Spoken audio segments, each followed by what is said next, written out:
할렐루야. 오늘 성경 말씀 역대하 10장 말씀 보겠습니다. 역대하 10장 말씀 보겠습니다.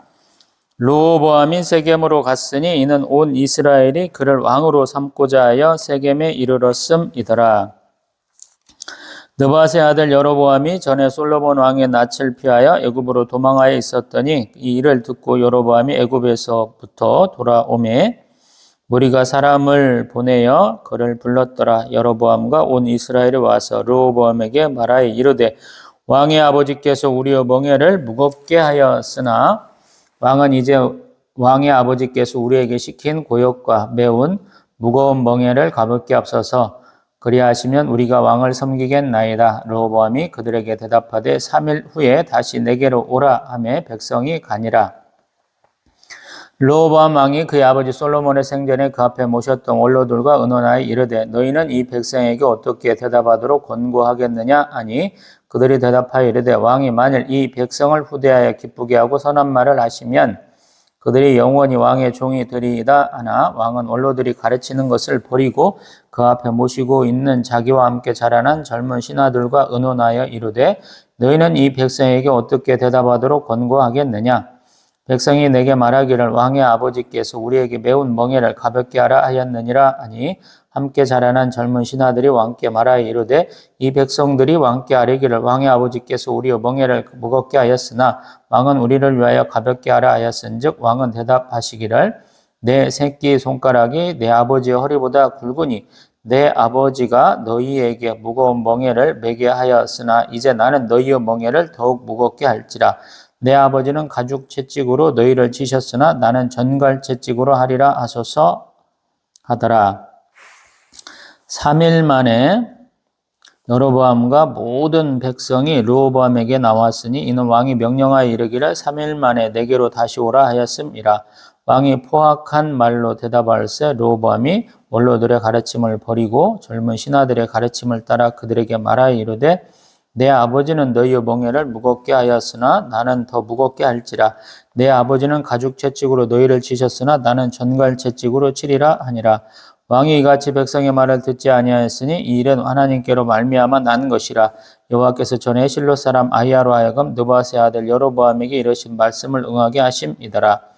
온 이스라엘은 왕이 자기들의 말을 듣지 아니함을 보고 왕에게 대답하여 이르되 우리가 다윗과 무슨 관계가 있느냐 이새의 아들에게서 받을 유산이 없도다. 이스라엘에 각각 너희의 장막으로 돌아가라. 다윗이여 이제 너는 내 집이나 돌보라 하고 온 이스라엘이 그들의 장막으로 돌아가니라. 그러나 유다 성읍들에 사는 이스라엘 자손들에게는 르호보암이 그들의 왕이 되었더라. 르호보암 왕이 역군의 감독 하도람을 보냈더니 이스라엘 자손이 저를 돌로 쳐 죽인지라. 르호보암 왕이 급히 수레에 올라 예루살렘으로 도망하였더라. 이에 이스라엘이 다윗의 집을 배반하여 오늘날까지 이르니라. 아멘. 할렐루야. 아멘. 솔로몬 왕이 마지막에 여러 반란 세력과 마주한 일들을 열왕기에서는 볼 수 있었는데 역대상에서는 이렇게 쭉 건너뛰었죠. 그러고는 직접적으로 북쪽 지파들이 북이스라엘로 떨어져 가는 그런 장면들을 오늘 보여주고 있습니다. 왜 이렇게 어떤 면에서 보면 열왕기는 그들의 왕들, 남북 이스라엘의 왕들이 통치하던 시기에 있었던 일들을 자세하게 얘기하는 듯한데 왜 역대에서는 그런 게 생략돼 있어요? 라고 우리가 조금 생각을 해봐야 되죠. 몇 차례 말씀드렸습니다만은 이 사람들이 건설하려고 하는 다시 재건하려고 하는 신정국가는 사실은 하나님의 택함을 받은 백성들이 하나님의 임재의 상징인 언약궤를 모신 성전 그리고 그가 이렇게 상징적으로 자기들이 이렇게 거주하는 시온성 예루살렘을 중심으로 또 하나님께 대한 제사 제도를 통해서 이루어지는 국가죠. 그래서 율법 또 성전에 대한 부분들을 더 중요시하게 여기거든요. 그래서 그 부분들을 중점적으로 다루고 있어요. 그리고 그것들을 잘했던 사람, 하나님을 잘 섬겼던 왕들의 치세는 굉장히 번성하던 때고 그렇지 않을 때는 아니었다. 이런 식의 논리가 좀 적용될 수 있다라는 생각을 개인적으로 가지고 있거든요. 그래서 지금 내부의 반란자 여로보암만 있는 것이 아니고 외부에 반란 세력들이 더 있었는데 그 부분은 좀 생략이 돼 있죠. 그리고 또한 우리가 조금 생각해 봐야 될 것이 정치적 상황이겠죠. 솔로몬이 40년간 굉장히 외교 동맹들을 통해서 나라를 번성케 했는데 그의 사후에도 계속 그렇게 되겠느냐라는 것이죠. 원래 눌렸던 민족들은 그 자손 때나 가면은 다시 한번 반격을 가하는 것이 어떤 역사적 흐름이죠. 그러다 보니까 너무 당연한 것 같아요. 여로보암이라는 사람은 쫓겨났다가 오면서 백성들의 어떤 신임을, 인기를 얻었던 사람이기 때문에 이렇게 나와서 가장 자기들이 불만을 가졌던 걸 먼저 해결하려고 그러죠. 그거는 뭐냐면 공역이라는 거죠. 제가 몇 차례 말씀드렸습니다만은 이 건축에 특화된 사람이 사실은 솔로몬이죠. 무역을 통해서 돈을 많이 벌었어. 그러는데 그 돈을 갖다가 무엇을 하는데 쓰냐면 건설하고 건축하는데. 지금도 이 사람들이 멍에가 너무 무겁다라는 얘기를 해요. 결국에는 이 멍에에 대한 얘기를 안 하는데 가만히 보면은 이 사람들이 너무 노역에 힘들었다는 것이죠. 또 한편으로 보면 이 노역 플러스 세금이 가져간 게 아닌가 싶어요. 처음에는 무역도 되고 그랬겠지만 그것이 안정적인 수입으로 계속 되었으면 좋았겠지만 세상은 그렇게 돌아가지 않죠. 누가 잘 되는 걸 못 보고 무엇 하게 되면 또 옆에서 따라하기도 하고 경쟁도 붙고 막 그렇죠. 그러다 보니까 분명히 뭔가 조금 백성들에게 힘든 지금 노역이라고 하는 또 여기서 보면은 가죽채찍, 총갈채찍 뭐 이런 얘기를 하는 거 보면은 노역도 많이 해야 되고 세금도 많고 또 군역도 많이 시킬 수도 있겠죠. 군대에 가서 오랫동안 복무하게 시킬 수도 있죠. 그래서 이러한 부분에 대한 것을 조금 백성들은 경감해 줘라라는 건데 이게 통치 철학하고는 좀 다르죠. 지금 아버지가 이루는 그 업적, 다윗 왕, 솔로몬 왕, 자기 지금 르호보암 왕 때에 오면은 축적된 역량이 있을 거 아니야. 이 역량을 가지고 아마 더 펼쳐보려고 하는 웅심을 가진 신하들이 굉장히 르호보암 옆에는 많았을 거라고요. 우리도 그렇잖아요. 나라의 역량이 자꾸자꾸 쌓이면 그거를 통해서 영토 확장하고 침략하고 싶고 그렇죠. 반대로 너무 또 쪼들려도 그런 일들을 하죠. 2차 대전 때 뭐 주축국이라고 하는 뭐 독일, 뭐 이탈리아, 또 일본 같은 경우가 그런 경우죠. 역량도 어느 정도 축적돼 있고 그 전에 압박을 받았기 때문에 그 압박을 좀 떨쳐내려고 그런 거죠. 숙이고 들어가느냐 한판 붙어보겠다라는 생각들을 하고 엄청나게 큰 세계대전을 일으킨 것이죠. 가만히 보면 르호보암도 그랬을 것 같아요. 이 젊은 세대는 국력이 성장하는 것들을 이렇게 보고 자란 세대잖아요. 혜택을 많이 본 사람들이. 그래서 자기들이 이만큼 역량이 있으니까 다른 나라들하고도 충분히 한번 싸워볼 만하다라는 생각을 했을 거예요. 그래서 우리가 조금 더 쥐어짜면 푸쉬를 조금 더 해주면 이 백성 갖고 이길지 않을까 이 생각을 하는데 백성들은 지친 거죠. 그에 동의할 수 없는 것이죠. 나라가 부강해지면 뭐예요? 내 삶이 피곤한데. 그래서 어떤 이런 문제점들이 많이 생긴 것 같아요. 그리고 아마 지파가 골고루 이렇게 은혜를 받지는 못한 것 같아요. 그래서 지금 가만히 보면 우리 11장에 보면 11장 12절에 유다와 베냐민은 르호보암에게 속하였다. 그래서 직접적인 통치 지역은 아마도 혜택을 더 많이 받기 때문에 여전히 다윗 왕을 좋아하는 쪽으로 남고 북쪽 지파들은 떨어져 나간 것 같아요. 이것은 우리 여호수아 때부터도 그렇죠. 사실은 힘이 강한 지파들은 가나안 땅에 거주하던 이방인들, 원거주민들을 쫓아내고 자기들 땅으로 차지했지만 그러지 못한 사람들은 나중에 막 이리 쓸리고 저리 쓸려가지고 어쩔 수 없이 제비 뽑아가지고 가서 살기는 사는데 그 땅 원주민들한테 쫓겨가지고 중요한 지역들은 다 점령하지 못하고 같이 어울려 살게 되는 모습들을 보게 되죠. 성경 얘기로 조금 들어가 봅니다. 대충 배경은 잘 설명한 것 같고요. 우리 15장. 왕이 이같이 백성의 말을 듣지 아니하였으니 이 일은 하나님께로 말미암아 난 것이라. 여호와께서 전에 실로 사람 아히야로 하여금 느밧의 아들 여로보암에게 이르신 말씀을 응하게 하심이더라. 아멘. 열왕기 상에 보면 하나님이 좀 비판한 내용들이 있어요. 그게 뭐냐면 이는 그들이 나를 버리고 시돈 사람의 여신 아스다롯과 모압의 신 그모스와 암몬 사람의 신 밀곰을 경배하며 이런 표현을 하셨고요. 또 11장 33절 같은 경우 그의 아버지 다윗의 행한 같지 아니하며 내 길로 행하지 아니하며 나보기에 정직한 일과 내 법도와 내 율례를 행하지 아니함이라. 그래서 사실은 우상 숭배 때문에 하나님이 이들에게서 이러한 징계, 저주를 받게 하시겠다라는 뜻으로 말씀하셨거든요. 그렇기 때문에 어찌 보면 이 일은 사람으로부터 말미암은 게 아니다라는 거예요. 이스라엘의 관점이에요. 어떤 사람을 흥하게도 하고 망하게도 하시는 하나님.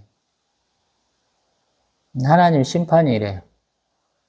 사람을 매와 인생의 채찍이라라고 표현하시잖아요. 우리 다윗 왕에게 말할 때 그런 것들을 동원하시는 거예요. 하나님 잘 섬기면 되는데 말년에 솔로몬 왕이 계속적으로 축첩을 해서 아내를 많이 얻어서 그 아내들이 믿는 온갖 우상들이 성전까지도 다 가득하게 되잖아요. 예루살렘 주변은 다 말할 것도 없겠죠. 그러다 보니까 그런 심판을 받는 것이죠. 그리고 또한 다시 본문으로 돌아가서 16절에 보면 르호보암 왕과 그의 젊은 신하들의 강경한 말에 의해서 온 이스라엘은 뭐라고 그러냐면 우리가 다윗과 무슨 관계가 있느냐? 이새의 아들에게서 받을 유산이 없도다. 이스라엘을 각각 너희의 장막으로 돌아가라. 다윗이여 이제 너는 내 집이나 돌보라 하고 가버린다는 거예요. 어떤 면에서 보면 이 지파 간의 적대감이라는 것이 이렇게 큰 거예요. 사울 왕의 그 지지 기반이 어떤 면에서 보면 굳이 유다 지파하고 다윗 왕하고 그렇게 척질 필요가 없는데 굉장히 그 적대감이 커졌다라는 것을 볼 수 있죠. 다윗 왕도 압살롬의 반란 때 도망가는 거 보면 또 솔로몬의 아들들이 조금 이렇게 살아 있을 때 서로 대척하는 거 보면 그런 모습들이 좀 있죠. 그래서 한 지파 내에서도 융합되지 못하고 서로 찌그락짜그락한 모습들이 너무 이렇게 돼 있는 것이죠. 그러다 보니까 당연하게 백성들의 요구를 거부한 것에 대해서 이렇게 왕이 반발하게 되고 백성들은 우리 그럼 남남대자 하고 딱 갈라지는 것이고요. 그 다음에 18절에 보면 역군의 감독 하도람을 보내가지고 여태까지 이제 왕이 하는 모든 일을 직접적으로 행한 사람인지 현장에서. 근데 이 사람이 죽어버리니까 어쩔 수 없이 도망가야 되고, 이제 11장에 넘어가면 18만 명이라는 병사들을 일으켜서 싸우려고 하는데 하나님 그러지 말라 그래서 끝나는 것이죠. 그래서 참 어려운 것 같아. 우리가 목회를 하면서도 가만히 보면 사람을 위해야 되냐, 사역이 중심이 돼야 되냐 이런 얘기. 일과 사람 두 개가 어떤 면에서 보면 같이 가지 못할 때가 참 많아요. 어떤 한 사람을 세우기 위해서는 사역이 그냥 흐지부지 될 정도로 다 없애야 될 때가 있고요. 또 반대로 사역을 제대로 하기 위해서는 사람들을 좀 갈아 넣어야 되는 면이 있거든요. 그래서 그 부분이 어렵다라는 거예요. 지금 다윗 왕과 우리 솔로몬 왕의 사역이 그런 면에서 조금 다르죠. 다윗왕이 뭘 막 세우거나 막 그러지를 못했죠. 왜냐하면 그럴 역량이 안 됐기 때문에 어떤 면에서 보면. 지금 사울왕 때까지도 가만히 보면 우리 블레셋의 수비대가 이스라엘 영토 내에 있는 거죠. 그러니까 독립국가가 아니에요. 사울왕 때는 어떤 면에서 보면. 그냥 자치주 정도, 자치공화국 정도 우리로 지금 보면 외교와 군사권이 없는 것 같은 그런 모습들이거든요. 그렇기 때문에 아마 다윗왕은 더 열심을 냈던 것 같고 또 어떤 면에서 보면 사울왕을 죽인 원수들을 다 때려잡음으로써 자기의 권위를 세우려고 했던 면이 있겠죠. 그래서 적극적으로 싸웠고 그 온갖 나라에서 온갖 지파에서 모여온 그 군대를 안에만 두면 뭔가 문제가 되겠죠. 주도권 싸움도 하고 뭣도 하고 그렇기 때문에 아마 그들을 계속 전쟁을 하게 했을지도 몰라요. 어떤 정치적인 면에서는. 우리 임진왜란이 그런 정유재란이 그런 의미에서 일어났죠. 일본에 있는 수많은 그 호족들 어떻게 해요? 그놈들 전쟁만 하고 살던 놈들이잖아요. 그놈들 안에 두면 반란 일으키고 그럴 거 아니에요. 그러니까 우리 조선 땅을 침략을 해서 싸우게 한 것이죠. 그래서 죽일 놈 죽이고 승전한 놈은 또 대편 삼으면 되는 거니까. 그런 경우가 굉장히 많죠. 뭐 세계사적으로 봐도 내부의 반란을 잠재우기 위해서 외적을 만들어내고 또 바깥의 나라하고 싸우는 경우가 엄청나게 많죠. 아마 다윗왕도 그런 거에 가까운 것 같고요. 솔로몬 왕 때쯤 되면 원래 이제 가까운 쪽하고는 대부분 싸울 필요가 없게 된 것 같아요.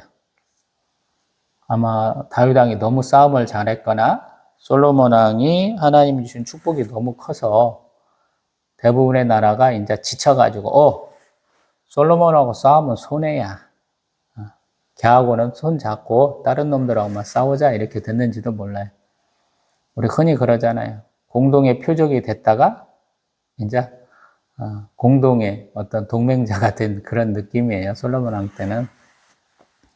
그럼에도 불구하고 솔로몬은 알고 있는 거죠. 똑똑하니까. 우리의 이러한 평안은 무엇 때문에 말미암느냐? 그래서 그것들을 계속 대비하는 굉장히 치밀한 성격이었을 수 있다라는 생각을 하거든요. 그러다 보니까 결혼 동맹도 하고 각종 군사력을 유지하려고 그러고 또 방어성도 짓고 이런 것들을 많이 했겠다라는 추정을 제가 해봅니다. 개인적으로. 그러다 보니까 백성들은 별로 안 좋은 거예요. 우리가 그러잖아요. 1인당 국민소득에서 우리가 일본을 추월했다고 그런 것 같아요. 대만도 우리 대한민국을 굉장히 우습게 하는 나라 중에 하나죠. 둘이 짬짬이 먹어가지고. 그래서 우리나라를 굉장히 우습게 하는 나라인데 국민소득에서는 짭이 안 된다 그러거든요. 도저히 안 된다 그래요. 왜냐하면 월급 자체가 우리보다 훨씬 적은 것 같아요. 평균 소득 자체가. 그런 개념이에요. 제가 생각할 때는. 나라는 부강해. 나라는 잘 살아. 근데 백성은 가난한 거예요. 지금 상황이. 그렇기 때문에 지금 오늘 역대하 10장 11절에 나오는 가죽채찍, 전갈채찍이라는 말이 그 사람들한테 와 닿는 것 같아요. 압제하여 있다라는 거예요. 앞에서는 맨날 좋은 얘기만 했어요. 솔로몬 왕이 얼마나 유능한지 9장 27절 같은 경우는 예루살렘에서 은을 돌같이 은하게 하고 백향목을 평지에 뽕나무같이 많게 하였다 그래요. 예루살렘에서. 이게 중요해요. 예루살렘에서. 모든 백성이 그렇게 다 잘 먹고 잘 살았다는 게 아니거든요. 그렇기 때문에 어떤 불평등을 많이 느꼈을 것 같다 이런 생각을 좀 하게 되거든요. 그래서 이렇게 되지 않았나 개인적인 추정을 좀 합니다. 정치적으로는 그렇고, 우리 종교적으로, 우리 믿음으로 보면 하나님에 대한 믿음이 별로 없어진 거죠. 우상 숭배하지 말라고 그랬잖아요. 하나님 외에 다른 신들 섬기지 말라고 그러는데 솔로몬 왕이 그걸 못 하잖아요. 처음에 올바랐던 믿음, 신앙이 없어져 버리는 거죠. 그렇기 때문에 이런 일들이 벌어지는 거예요. 저희도 마찬가지인 거고요. 한국교회 어렵고 힘들 때 우리 1960년대, 70년대 도시화가 진행되고 우리가 산업화가 진행되면서 많은 분들이 도시 빈민으로 시작을 했죠. 그렇기 때문에 신앙에 절대적으로 의존하는 경향이 좀 많았었는데 또 우리 군사정부, 독재정부에 의해서 그 부분으로 좀 내몰린 부분도 있죠. 선전성동의 어떤 수단으로도 쓰인 면을 부정하지는 못하죠. 80년대까지. 그러나 결국에 우리가 이렇게 보니까 종교는, 우리의 신앙은 도구가 아니에요. 목적이 돼야 되는. 아무리 우리가 잘 먹고 잘 살아도 우리에게 많은 문제가 있죠. 돈 좀 버는 사람들이 여기 가는 것은 제가 얼마 전에도 얘기한 것 같긴 한데 소득이 더 늘어갈수록 더 행복할 수 있다 이런 생각들을 많이 하잖아요. 10년 전에 1억이면 엄청나게 큰 돈인데 지금 1억이면 그렇게 큰 돈은 아니죠. 저는 만져본 적이 없습니다만 수많은 사람들이 많이 가지면 가질수록 행복해질 수 있다 이런 생각들을 하잖아요. 우리가 천민자본주의라는 표현을 괜히 쓰는 게 아니에요. 우리 한국 사회는 아직도 멀었어요.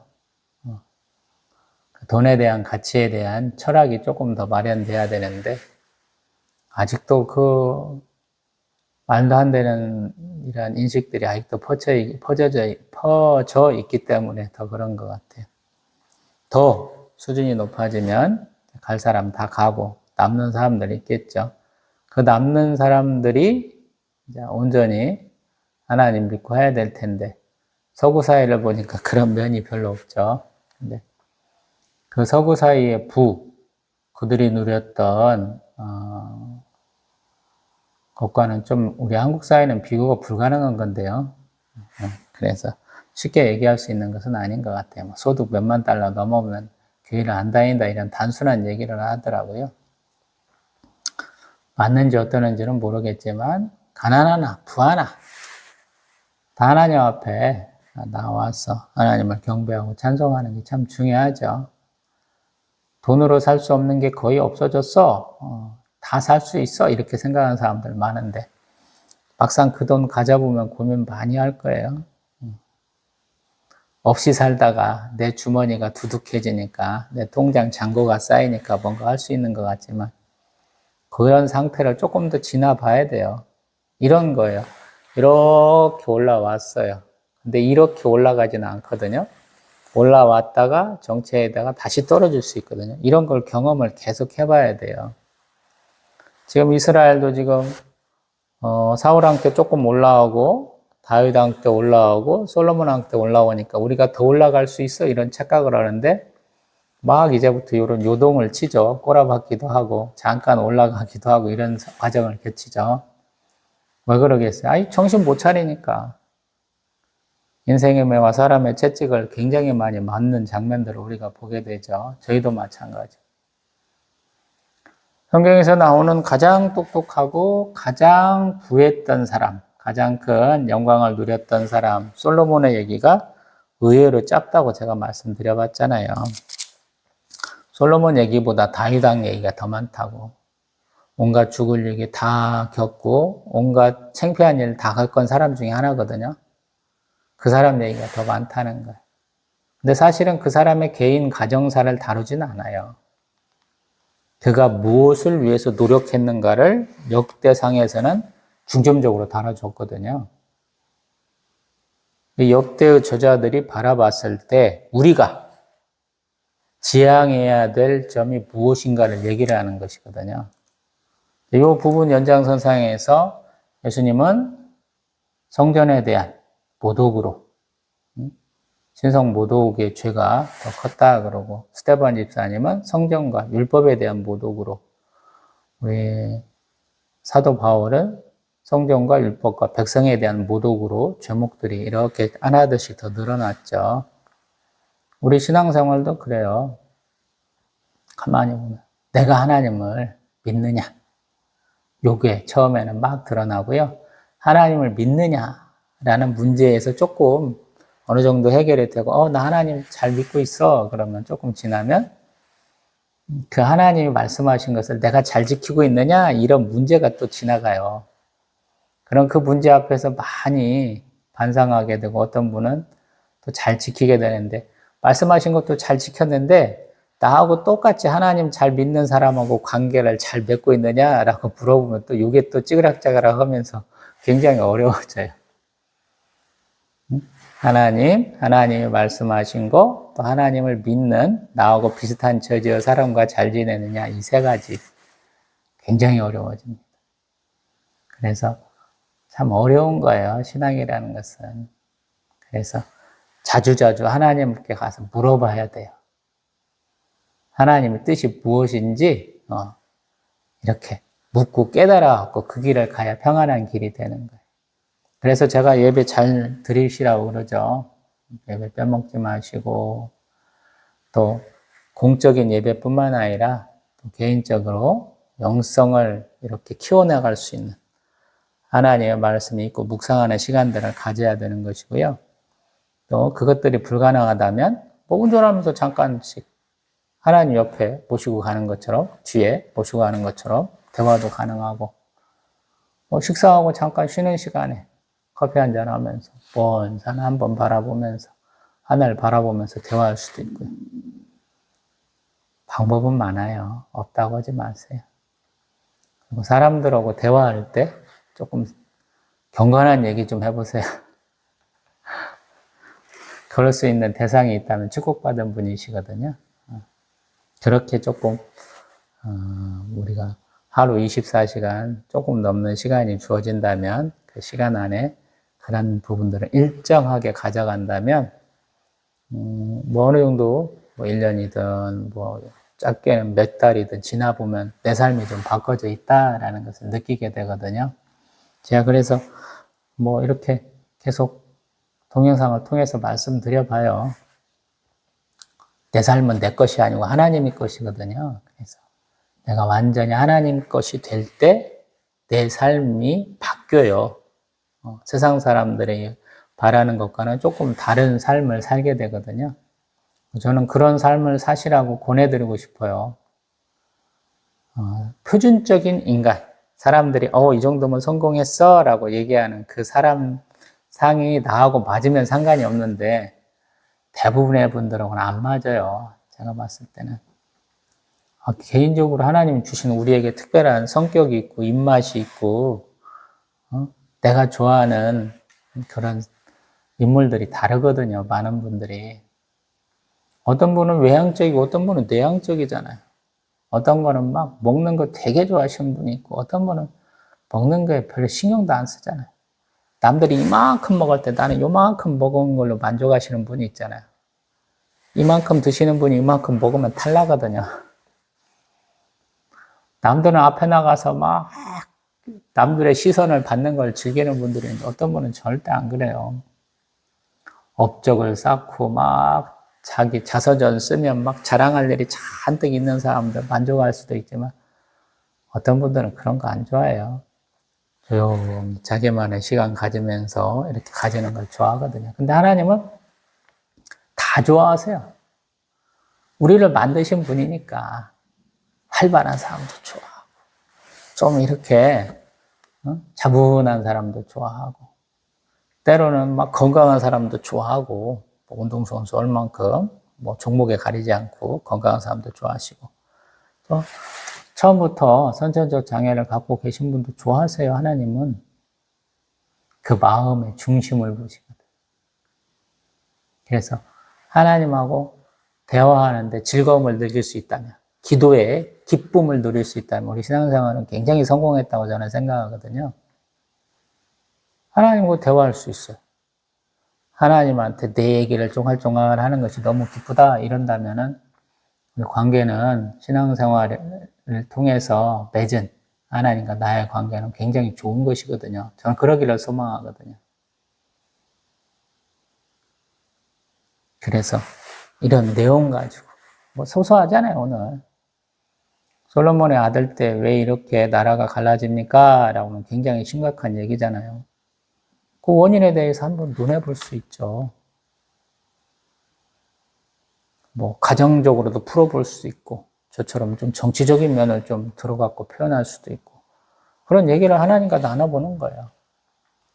오늘은 내가 가정적인 관점에서 솔로몬이 아내가 너무 많아서 자녀가 너무 많음으로 이런 일이 벌어졌는갑다. 특별하게 우리 르호보암은 애굽 바로 공주의 아들이 아니에요. 가장 권위 있는 장자가 아니라라는 거예요. 파보면 거기서 또 문제가 많이 생겨요. 그래서 나의 관점, 나의 바라보는 방향에서, 나의 시선에서의 이런 것들을 매번 다르게 볼 수 있다는 거예요. 그래서 막 하나 정답이 있는 것처럼 한국 사람들은 막 무조건 외야잖아요.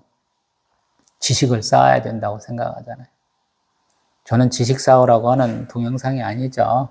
그것도 필요하긴 해요. 근데 조금 돌아보면 한국은 그냥 앞에 간판만 멋있지 뒤에는 허름한 거예요. 아무것도 없는 거랑 똑같은 거예요. 그냥 서부 영화 찍을 때 앞에는 간판이 멋있는데 뒤에는 아무것도 없는 거랑 똑같아요.